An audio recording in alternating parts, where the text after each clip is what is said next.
Hi, I'm Barbara Hofert, editor of Pre-Pub Alert at Library Journal, and I'm lucky to be here today with Sophie Hannah, the New York Times bestselling author of The Monogram Murders and the Waterhouse and Zahler series.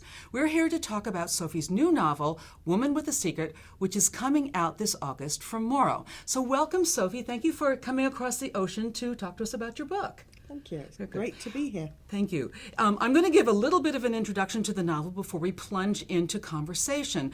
It opens when Nikki Clements finds herself stuck in traffic on Elmhurst Road in the town of Spilling, and she looks ahead and sees a policeman she would really rather avoid. So she does a quick U-turn, and that sets off a whole series of questions that define this fantastic Chinese puzzle box of a novel.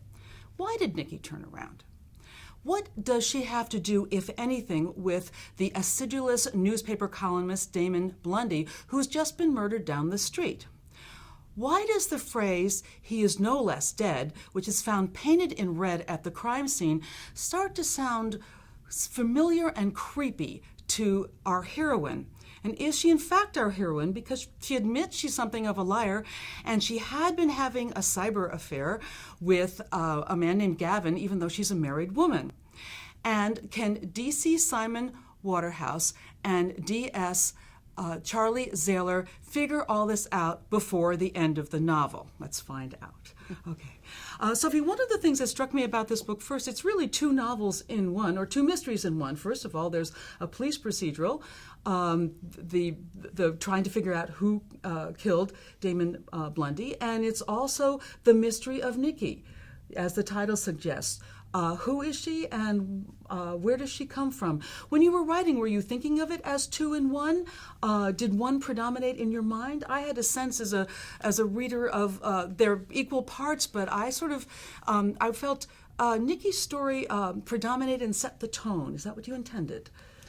I don't think I thought of it as two novels in one, but I definitely thought of it as, in terms of the style of the novel, I thought of it as a blend of the police procedural, where the detectives have got a murder case to solve and they're going about solving it, and the psychological thriller, where there's a first-person narrator, that's Nikki, the heroine, and she is in danger because she has a secret that brings her into contact with this murder investigation, and she's at first a suspect because the police can see that she knows something, that she's behaving oddly around the murder scene. Why does she do this U-turn to avoid driving past the house where the murder's taken place?